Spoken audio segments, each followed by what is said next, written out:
5월 다섯째 주 하나님께서 주시는 말씀은 룻기 1장 1절에서 5절입니다.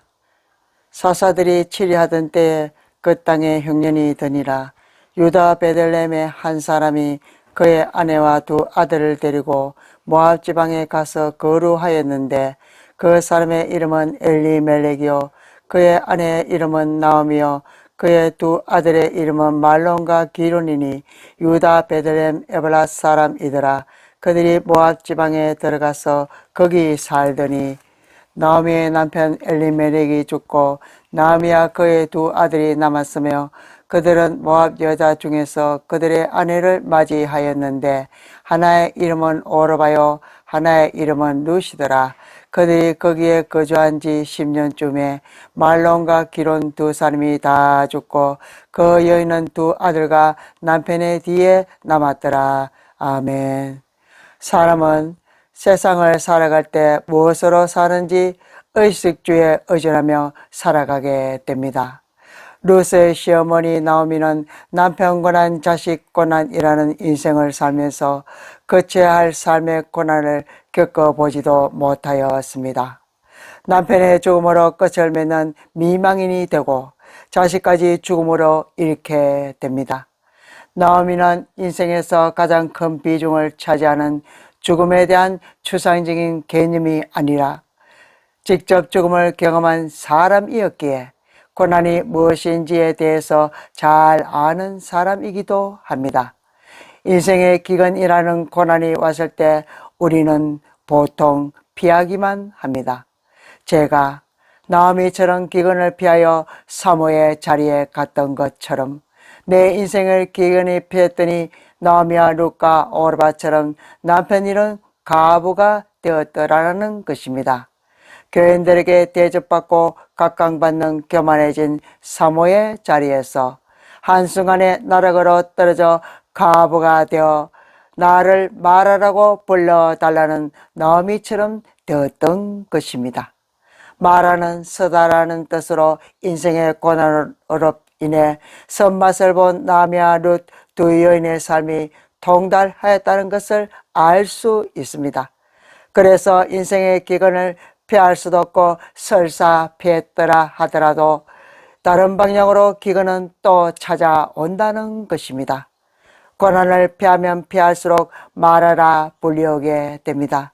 남편 흉년, 자식 흉년 모두 다 피했기 때문에 흉년이 또다시 찾아온다는 것입니다. 남편이 바람을 피워서 속을 썩이고 날마다 화를 내고 폭력을 서슴지 않아서 속이 괴로운 것을 피하면 자식이 비행청년선이 되어 가출해서 속을 썩이고 질병이 있어서 애가 끓는 것입니다. 남편과 자식의 흉년이 온 것은 그들 가운데 내가 100% 죄인이라는 것을 깨닫게 하시는 하나님의 섭리인 것입니다. 이러한 사실이 믿기도 싫다면 고난을 액면 그대로 보았기에 말씀으로 해석이 되지 않아 원망하고 불평한 자리에만 머물러 있기 때문입니다. 내가 받아야 할 마땅한 고난이라는 그릇이 있는데 그것을 회피하게 되면 나이가 들어 노쇠했을 때 고난이 찾아올 때 감당할 수 없을 만큼 찾아온다는 것을 기억하시기를 바랍니다. 제가 남편이 자살하여 숨이 끊어지기 직전에 구원의 애통함을 가지고 마지막 천국 본향으로 인도하였더라면 이러한 인생의 기근은 없었을 것입니다.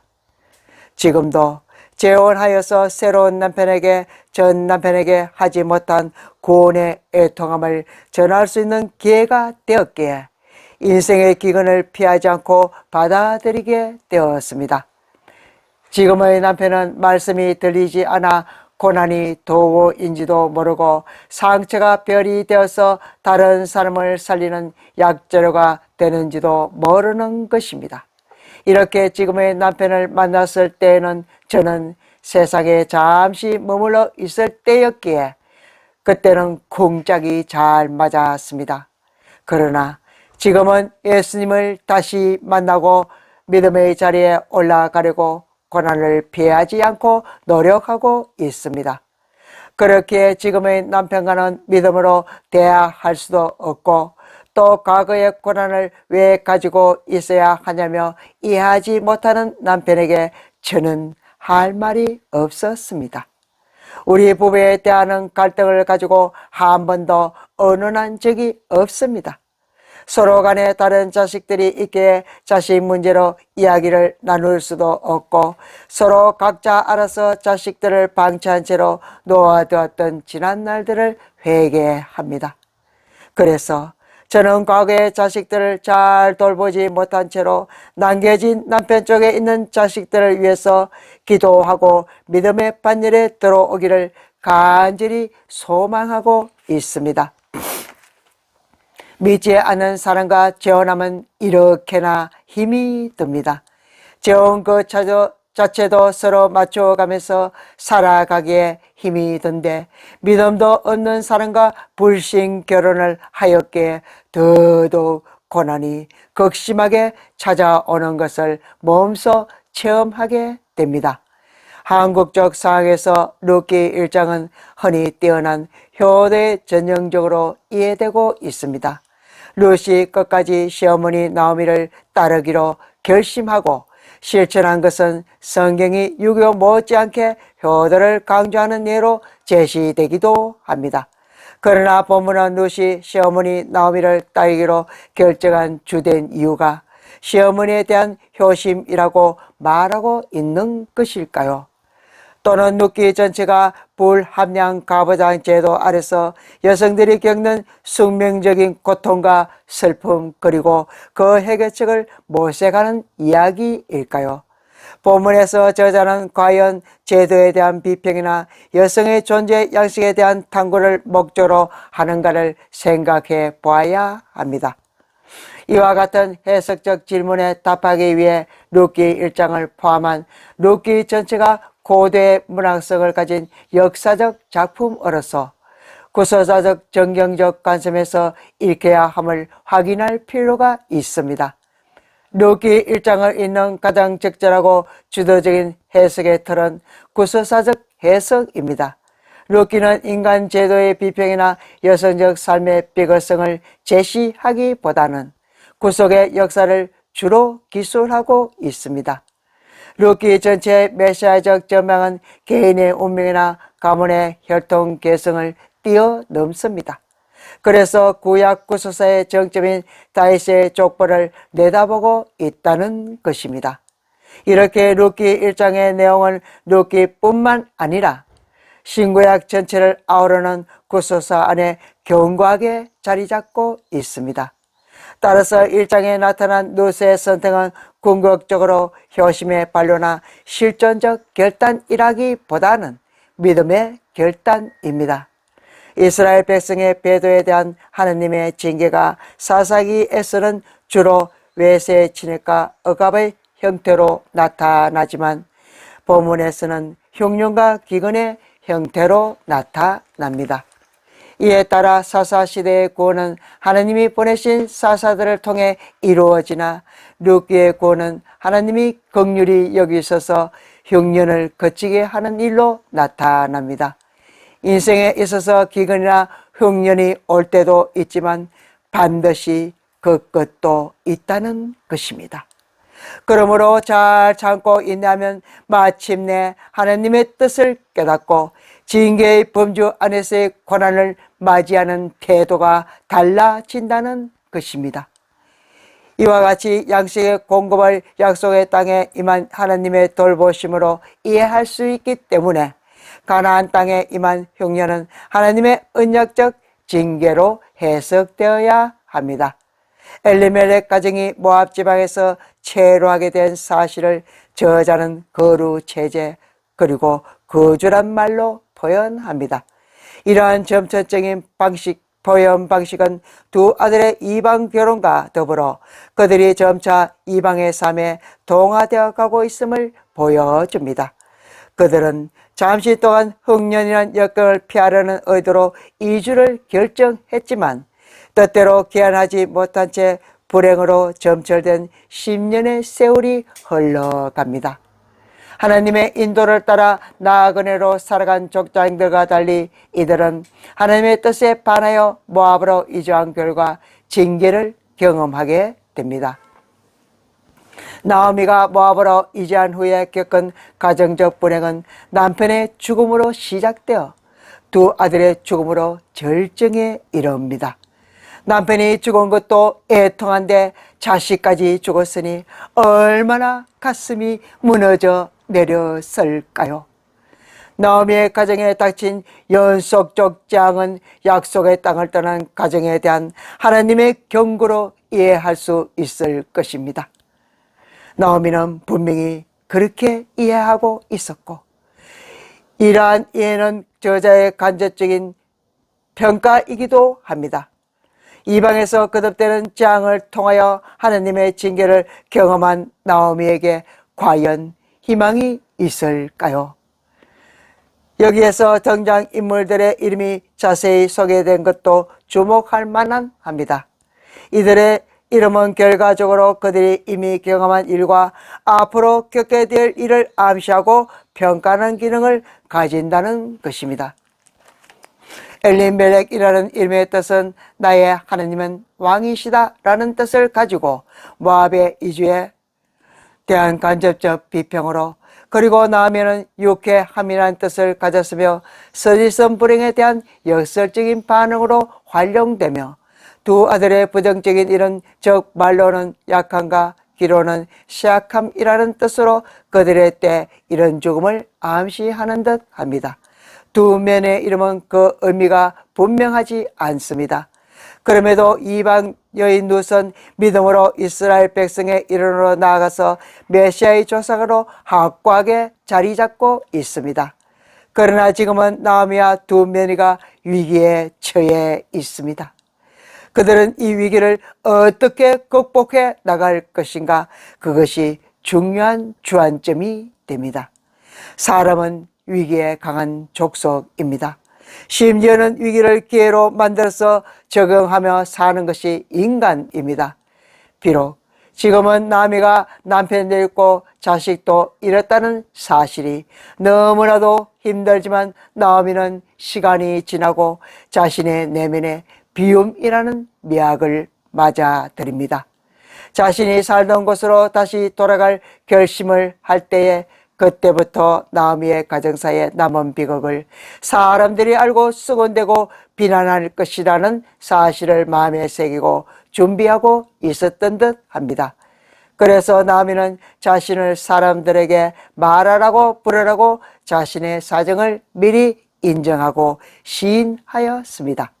자신의 상황을 인정하고 그리고 자기 자신의 자아를 이해하는 것이 치유의 한 방법이기도 합니다.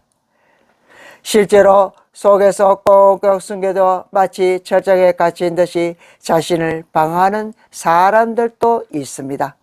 그것을 꺼내어 고백하고 간정하면서 나를 치유하고 또 다른 사람을 치유하는 거울, 즉 미로 효과가 일어난다는 것입니다. 룻기 1장을 전반적으로 살펴볼 때에 일반적 윤리와 도덕적 차원에서 해석하고 적용하는 일은 독자와 설교자에게 쉽게 다가오는 유혹입니다.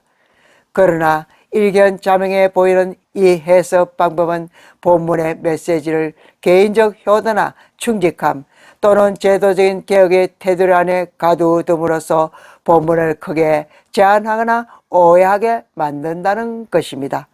우리가 본문을 구속사적으로 여호와에 대한 신앙을 중심으로 해석하는 것은 단지 우리가 구속적 정경적 해석 방법을 택했기 때문만은 아닙니다. 본문은 문학적 구조와 등장인물 간의 대화가 앞에서 설명한 바와 같이 이러한 읽기의 타당성을 강조하기 때문입니다. 예컨대 흉년을 하나님의 징계로 보는 해석도 신명기의 언약적 저주의 신학적인 구조를 룻기의 본문에 무리하게 덧씌웠다고 할 수만은 없을 것입니다. 본문의 내용이 그 읽기의 타당성을 보장해주고 있는 것이 아닙니다. 내러티브의 특성상 저자는 자기의 견해를 직접 드러내지 않지만 유다 사람들의 말과 나음의 입을 빌어 간접적인 방법으로 자신의 언약적 해석을 제시합니다. 그러나 룻기의 위대성은 이러한 보응적인 관점에 놓여 있는 것이 아닙니다. 룻기 1장은 보응 사상을 최종적인 메시지로 제시하는 것이 아니라 하나님의 주권과 은혜의 메시지를 선포하기 위한 신학적 배경으로 삼고 있다는 점입니다. 하나님의 은혜와 관련하여 룻기 1장이 신앙에 기초한 선택의 문제를 핵심적인 내용으로 다루고 있다는 사실은 의미심장합니다. 하나님의 은혜는 하나님의 백성 모두에게 주어지지만 하나님을 믿고 의지하는 신실한 사람들만이 그 은혜를 누릴 수 있기 때문입니다. 룻기 1장이 보여주는 믿음은 민족의 차이나 성별에 종속되는 것이 아닙니다. 오히려 그 차이를 뛰어넘는 은혜의 초대에 참여할 수 있게 하는 결정적인 요인인 것입니다. 이렇게 룻기는 하나님의 은혜와 인간의 믿음 사이에서 기능하는 역동적인 조화를 한 가정의 이야기를 통하여 절묘한 방식으로 그리고 있습니다. 당신은 어떤 신앙을 소유하고 싶으십니까? 라고 묻는다면 아마도 대부분의 사람들은 주저하지 않고 다음과 같이 대답할 것입니다. 언제든지 기적을 행하고 기도하는 대로 무엇이든지 실행되는 능력으로 가득한 믿음이라고 말할 것입니다. 왜냐하면 평소에 이러한 신앙이 훌륭한 믿음이요 성도들이 갈망해야 할 것으로 배웠기 때문입니다. 물론 이 세상에서 하늘나라의 백성으로서 살아가는 데는 이처럼 능력이 함께하는 신앙이 많은 도움을 줄 것입니다. 그러기에 이러한 믿음을 갈망하고 강구하는 데 대하여 부정적으로 말할 수만은 없을 것입니다. 그러나 우리는 한 번쯤 이러한 믿음이 바람직하고 고귀한 것인가라는 질문을 해봐야 할 것입니다. 어쩌면 이러한 시각은 성경과 오랜 전통의 기독교적 가치관에서 비롯된 것이 아니라 이벤트를 중심으로 한 교회 공동체와 성경주의 신앙관에서 비롯된 것은 아닐까요? 이 같은 가능성을 전적으로 배제할 수 없는 이유가 있습니다. 그것은 기독교 서적들의 주제와 여기서 사용하는 용어들의 변화에서 그 근거가 될 만한 증거들을 목격할 수 있기 때문입니다. 전통적으로 룻기는 학자들 사이에서 성경 중 가장 짧을 수 있는 단편으로 취급됩니다. 룻기는 전체가 85절로 구성되어 있는 매우 짧은 책이며 그 어느 성경책보다도 대화를 효율적으로 사용하는 책이기도 합니다. 책 전체가 85절에 불과하지만 45절이 대화로 구성되어 있습니다. 정교와 발전이 거의 모든 대화 부분에서 진행됩니다. 그러므로 등장인물들 간의 대화를 주시하고 평가하는 것은 이 책의 메시지를 해석하는 데 필수적입니다. 이미 언급한 것처럼 룻기는 85절로 이루어져 있으며 이 중 23절은 하나님에 대하여 언급하고 있습니다. 여기 하나님에 대한 언급들 중 둘을 제외하고는 모두 인물들의 입술에서 발견됩니다. 즉 등장인물들이 주고받는 대화 속에서 하나님의 이름이 끊임없이 언급되고 있는 것입니다. 대부분이 45절에 달하며 그중 2분의 1의 구절들이 하나님을 언급하고 있으며 책 전체의 4분의 1이 직간접적으로 하나님과 그의 역사에 대하여 정언하고 있습니다. 실제적으로 룻과 나오미의 여정에서 결정적인 순간들에는 꼭 하나님의 축복이 언급됩니다. 룻이 시어머니를 따라 베들레헴으로 이주해 온 후 처음으로 이삭을 주우러 밭에 나갔다가 보아스를 만났을 때 보아스는 서슴없이 룻을 위로했습니다. 저녁에 보리를 잘다고 돌아온 룻에게 자초지종을 들은 나오미는 하나님에 대한 자신의 변화를 뜻하는 발언을 하고 있다는 것입니다. 시어머니의 권고에 따라 모욕제기한 룻이 타작 마당에서 자고 있던 보아스를 찾아왔습니다. 그리고 보아스는 감동하여 위로하며 기업 물을 자의 책임을 행한다고 약속하였습니다. 모든 일이 잘 풀려서 루시 보아스와 결혼하여 아들을 낳았을 때 소식을 들은 동네 아낙네들은 기뻐하며 모든 영광을 여호와께 돌렸습니다. 이처럼 등장 인물들은 루스의 주변에서 끊임없이 하나님의 역사와 축복에 대하여 찬양하고 있습니다. 그러나 하나님께서는 정작 주인공 루스에게는 침묵하실 뿐입니다. 특이하게도 루께는 성경의 다른 곳에서 하나님의 뜻을 알리는 수단으로 흔히 등장하는 계시 하나 없습니다. 심지어 선지자들을 통한 말씀 한마디조차 없습니다. 물론 하나님께서 누시 새로운 일원이 된 공동체 지체들을 통하여 자신의 뜻을 지속적으로 계시하고 확인하십니다. 그러기에 루시 공동체 음성을 통하여 하나님의 뜻을 분별할 수 있었을 것으로 결론 지을 수도 있겠습니다. 그러나 룻기에 기록된 대부분의 사건이 약 6주간의 짤막한 시간 내에 진행되었다는 점을 고려할 때 룻이 스스로 그러한 분별력을 이미 터득했을 확률이 그리 높아 보이지 않습니다. 그러나 한 가지 확실한 것은 저자는 하나님의 침묵을 통하여 주인공이 보거나 의식할 수 없는 곳, 즉 역사 무대의 뒤편에서 모든 것을 간섭하시고 조정해 나가시는 하나님의 사역을 노래하고자 했다는 것입니다. 지금까지 살펴본 대로 룻기는 승리주의의 노예가 되어 있고 이벤트성에 도취되어 있는 현대교회의 참신한 신앙생활이 어떤 것인가를 생각해보라고 도전하는 책입니다.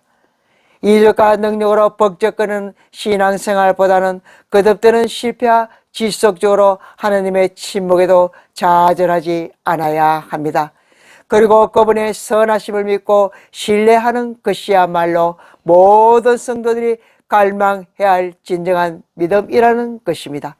즉 아무리 노력해도 실패만 반복하게 되고 아무리 기도해도 응답되지 않는 듯한 느낌이 엄습해 오더라도 역사의 주이신 하나님을 떠나거나 배반하지 않아야 합니다. 그뿐만 아니라 오히려 그분께 삶의 모든 것을 맡기는 자야말로 진정한 신앙인인 것입니다. 아울러 룻기는 어느 시대에서나 다음과 같은 메시지를 전합니다. 룻과 같이 진실하여라, 보아스같이 자비로우라. 그러면 하나님께서 너에게 복 주시리라. 룻이 나오미 것을 떠났다 할지라도 아무도 그녀를 비난할 수는 없었을 것입니다. 그러나 그녀는 나오미를 버리지 않았습니다. 남편의 가정을 통해 하나님의 은혜를 체험한 그녀가 자신이 체험한 은혜를 시어머니에게 베푸기를 원했던 것일까요? 그녀는 거지가 되어 시어머니를 모시고 죽은 남편의 고향 베들레헴을 찾아왔습니다. 베들레헴의 유지 보아스는 그녀의 이야기를 듣고 그냥 지나치지 않았습니다. 그녀를 칭찬하는 것은 물론 그녀에게 실제적인 도움이 되기를 원했던 것입니다. 결국 그는 상당한 경제적인 손해를 감수하고 룻과 나오미에게 유산을 찾는 기회를 만들어 주었습니다.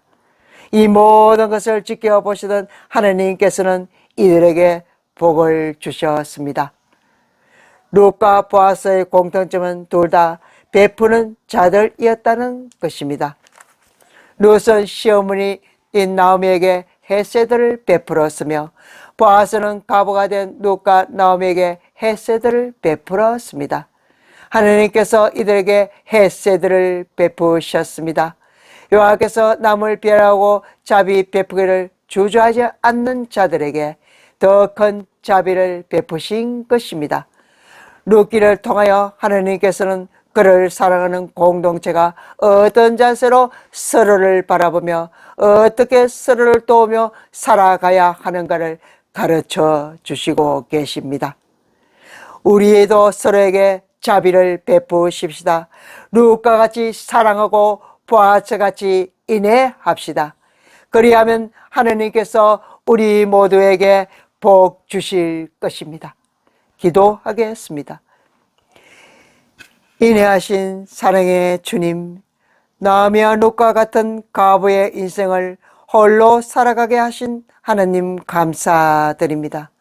홀로 된 여인의 말로 다 할 수 없는 슬픔과 애통함을 주님께서 받으시옵소서.